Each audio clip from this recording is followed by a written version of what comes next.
Welcome back to Sun Devil Extra, presented by Spring Hill Suites of Phoenix, Scottsdale, and we're now joined by the head coach of Arizona State men's golf, Matt Thurmond. First off, Coach, thanks for joining us down here, and right away you get to see the program history you guys have here in the Carson Student Athlete Center and the wonderful dynasty that you guys have built over time. I mean, how excited are you to get this season started? Oh, can't wait. Can't wait. We got another awesome team. Two superstars that most people know, and Preston Summerhays and Josele Ballester. And, you know, we're standing in front of these legends. John Rahm was out at practice with us this week, played with the team. These guys know they have big shoes to fill and many years of success in front of them, so they're excited to see if they can keep building on the legacy. Let's talk about a couple of those superstars you have on your team. Obviously, Josele and what he was able to do before the season started, and Preston as well. Help us understand, from people that might not follow your program up close and personal, how those two guys compare to really the wonderful names. You mentioned John Rahm, obviously Phil Mickelson, so many names over the course of this program's history. Yeah. How do you think those two could stack up to the other legends? Yeah, if you just, sometimes you don't realize how good the ones are that you currently have compared to the legends, but Preston Summerhays is currently ranked number 6 in the world. Mm-hmm. He's a first-team All-American. There's only been 20 different people that have been first-team All-Americans in our program's history. He is currently the number 1 ranked senior in college golf, and he's number 1 in the PGA Tour U ranking. So if he finishes off the year well, he will be headed straight to the PGA Tour. Preston, so he's won a lot. Josele Ballester, he's from Spain. Josele has a chance to be, if he's an All-American this year, which I think it looks pretty good, he will be only the 6th four-time All-American in our program's history. Wow. 3 Americans, 3 Spaniards, if that happens. So it's a continental battle there. Josele just won the U.S. Amateur, became the 4th ever Sun Devil to do so, following Billy Mayfair, Phil Mickelson, and Jeff Quinney. So it had been 24 years. Preston is a U.S. junior amateur champion. So these guys are among the very, very best we've ever had. And I think 10 years from now, 15 years from now, we'll be talking about them like we talk about John and Phil. Talk about Preston as well. He's also one of the best student athletes in terms of what he can do academically as well, in really this entire athletic department. How proud does that make you as his coach? Pretty proud. I mean, he's funny because he performs so well. I don't know that he is the most academic type, but he gets the job done, and I think it's a sign of kind of who he is as a person. Josele is also a very good student. Our team actually has a 3.7 team GPA. Our guys graduate, and for all of them, golf is, I don't know if I'm even supposed to say this, but golf is 1A and school is 2B. It's 1B, not 2B. And but they just do a good job. I mean, that's the kind of guys they are. They show up to class, they turn in their stuff, they talk about what they're learning, and they graduate and do a great job. You mentioned Josele Ballester, and let's touch on what that meant, winning the U.S. Amateur Open, and obviously you mentioned just the 4th Sun Devil all-time to do it, but also, there's so many things to go along with that besides just the trophy and the recognition and all of the buzz around it. But an exception now to compete in the British Open, the Masters, the U.S. Open next year. What did that mean for your program, not only just for Josele, but for the future in terms of recruiting and everything that goes along with it? Yeah, that's a great question. In pro golf, you have arguments of which is the biggest event. Is it the Masters? Is it the U.S. Open, British Open? But in amateur golf, there is no question. The U.S. Amateur is by far the biggest event in amateur golf. Many people say it's the most difficult golf tournament to win because of stroke play and then 6 rounds of match play. But incredible performance by Josele, first ever to do it from Spain. And I think we're just kind of learning what comes with it. Last week they sent pictures of his locker at Hazeltine where they made him an honorary member for life. Wow. So he can go there whenever he wants and play, and has a locker there. He's got, his memorabilia is already up in their Hall of Fame and all that. That's a big deal. He's playing in the Masters, the U.S. Open, the British Open, and he has been basically doing this nonstop. He's got interviews all over the world right now, pretty much every day. Let me ask you that final round. Yeah. When he clinches it, and it was pretty tight all the way through. You're sitting there watching one of your student athletes win such a big tournament, like you said, the undisputed biggest crown in amateur golf. What was that like for you? Well, I got to be there. I went there for the last 2 days, and the crowd was very heavily on the side of the Iowa player. Yep. And literally like 1,000 to 1. And even those of us who were cheering to Jose, even if we cheered a little, it would get drowned out. So it was like, make sure we're here, but it was a very hostile environment for him, kind of a Ryder Cup atmosphere, and to see him hold up was awesome. He had talked to Sergio and gotten some tips, who had played the Ryder Cup there. He's gotten some tips from Sergio on how to kind of handle that type of crowd at the same place. And Jose just was, I mean, incredible. His composure, his poise. Anybody that watched it, any Sun Devil that watched that, had to be just so proud to have somebody like him representing us.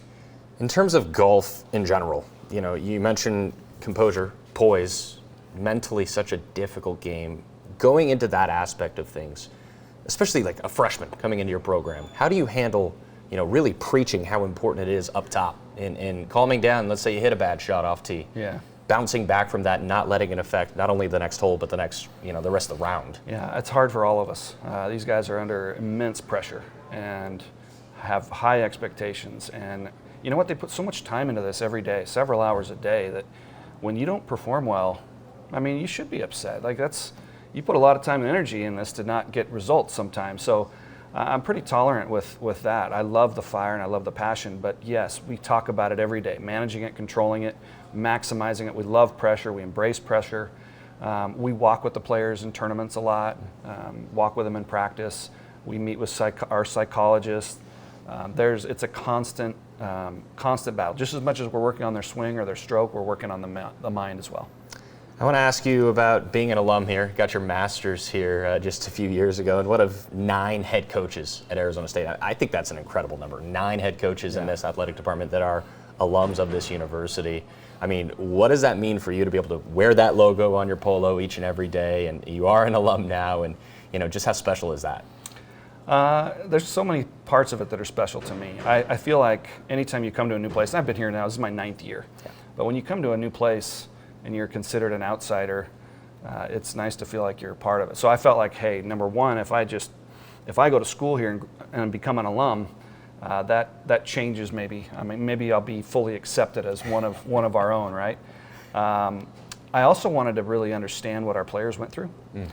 It's easy for us to talk about what academics are like and share it with recruits and talk to our players, but now I know, like I did exactly what they did. I had to get quizzes in before midnight and have group projects with people all over the world and watch office hours and deal with the grades and frustration, all that stuff, and I was working on tournaments. I was working on papers and group projects while we were at tournaments just like they were. So I really love that it connected me with the players more. And do you have any that are PhDs? Any of the 9 PhDs? Not that I'm aware of. Is that what I need to do to I think separate? That's how you really separate. It's time.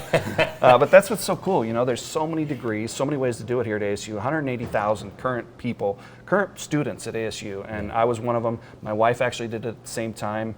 We have friends that we've encouraged to do the same. ASU makes it doable, and for me to still work full time and do what I do, but also get a degree. Did you have any classes with any of your players at the same time? No, I didn't. No. That would have been an interesting little tidbit. But I did have, Riggs ended up doing the same, Riggs and Blake. Okay. Both 2 guys that have now graduated ended up doing the same degree program that I did. So we talked about teachers and classes to take. So not, concurrently, but we had guys take the same classes I took.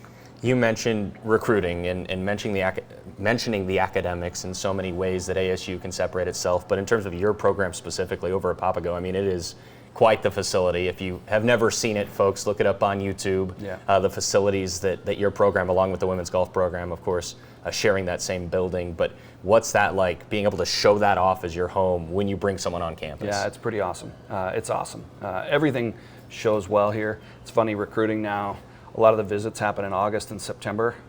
And so we're up against it a little bit there because it's so much better in January, February. If we could get recruits in January, February, we'd get every single recruit.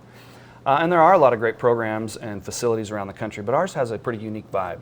It brings community, university, and golf all together in a unique way. We're at a high volume public facility right in the center of it. People know it, and also the vibe there. I mean, if you just spend a little time at our facility, it's a fun place to be. Guys really like it, and recruits resonate with it. We have by far the largest Instagram in college golf, and a lot of it is pictures and videos from our facility. So every kid in the world knows about what we call the bird and wants to be a part of it. I know you have a lot of donors and obviously a great group of alums that have done big things in the PGA and around the world who support this program. But for outsiders, tell us how people can not only help your program out, but Sun Devil Athletics as a whole. Great. That's awesome. So I mean, everybody wants to be part of something special. Yeah. That's like our deepest human need, I think. And there's so many ways that people can help. Obviously, giving money to the athletic department, to scholarship program, to a specific sport or an NIL or endowment, that's massive, right?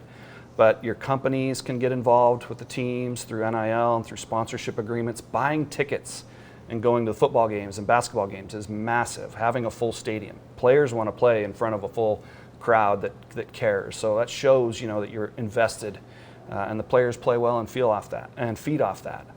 Going to the other sporting events is massive too. Following everybody on social media, commenting positively on social media. It doesn't really help to send a mean letter or make a rude comment in social, but man, a cool comment, a supportive comment, encouraging the teams, that's massive. Sharing a post, something like liking and sharing a post actually has an impact. So There's so many little things you can do. Attend events, get involved on social, interact, open the wallet, and mostly just talk about Sun Devil Athletics wherever you go, whoever you're with. Bring a friend along, and let's keep growing this family. There's so many exciting things going on around campus as well, with Graham Rossini coming in, of course, sitting in your very chair in the first and last segment of this show as well. I wanted to take it away from the course for a moment. You're a father of 3 girls, and I read an article in preparing for this interview. This is a really cool tidbit, folks. 14th birthday for your daughters. You let them pick anywhere in the world to go. Now, I read about a safari in South Africa, a hiking excursion in Norway, correct? Where did that idea originate from, and how special was that for you to be able to travel with your daughters? I was actually playing golf with a donor many years ago. I think my oldest daughter was maybe 6 at the time, and he talked about taking his daughter, I think, to Disneyland or American Idol or something like that, right? And he talked about how powerful it was. And I was reading a book at the time about strong fathers and strong daughters and the role that a father has and the confidence and development of their daughters. So I'm thinking about this, and this idea came up. I'm like, I'm just gonna do this. So and I picked 14. It seemed like the age when a lot of times a daughter wants to, leave dad's side a little bit and kind of become her own. And it's felt like a crucial age. So basically, we just set at that point. And I've found that you can waste money on just about anything and regret spending it. Definitely, you can't waste money on a memorable experience like that. So my daughters, basically I said, hey, we'll go anywhere. And it became a daily conversation. We talk about it every day. Where are you going to go? And by the time they turned 14, they'd already imagined themselves taking 15, 20 different trips. We talked about them, prepared them. And then they had to settle on their 13th birthday. So not only the trip, which now still has pictures on their wall and things we talk about all the time, but the preparation for the trip, knowing that they could have control of this, that they would help plan it, that it was their choice, and that there was priority for their dad. It was one of the best decisions I've made. My youngest daughter actually went on a Mediterranean cruise. Oh. So that was Italy and Greece and Turkey and what did I miss? Anyway, so it was. I'm glad you brought that up. It was, from a parenting standpoint, one of my best moves, and I think a special experience. My daughters, we all of them want to go back and redo the trip at some point because it was so memorable. Yeah. So reading that article, I was thinking when I was 14, what I would have picked. Your daughters nailed it better. I probably would have said like Fenway Park or something. Well, that's what I thought would happen. Right. I didn't realize what a 14-year-old that she would be that smart. I mean, I thought it was Disneyland or Hawaii, and then they start thinking, I'm like, oh, this is going to cost me a fortune, and it did. But you know what? They chose awesome stuff, places I had never been, and things I'd never done. So it was uniquely theirs, and I'd recommend it. Yeah, I thought that was so interesting, and I'm glad you got to talk about that a little bit because it's unique and a really cool thing off the course. You get going this weekend up in Washington, Sahili Players Championship. We already talked about Preston and Josele, but in terms of this year as a whole, what do you think this group can accomplish? I love this team. We have just 7 players on the team. It's a little smaller group for us. They're all super committed. It's funny, I was just talking to Josele this morning. He's like, I think we should go back to morning workouts. I'd gone to afternoon workouts because the morning, he's like, no, this group can handle morning workouts. Let's do some morning workouts. And I just love that. That's kind of embodies what our team is. These guys are hard workers. They're super into it. They're very committed and talented too. We have just one freshman. It's an experienced team, and Preston and Josele leading it. I think we can be as good as anybody. We're preseason ranked number 2, and I think you can expect big things from us this year. Yep, you heard it. Preseason number 2 for this team. Always a lot of fun to keep track of. Coach, I'm going to ask you some more questions off air about my short game, but in the meantime, thank you very much for coming, and good luck this weekend. Thanks for having me.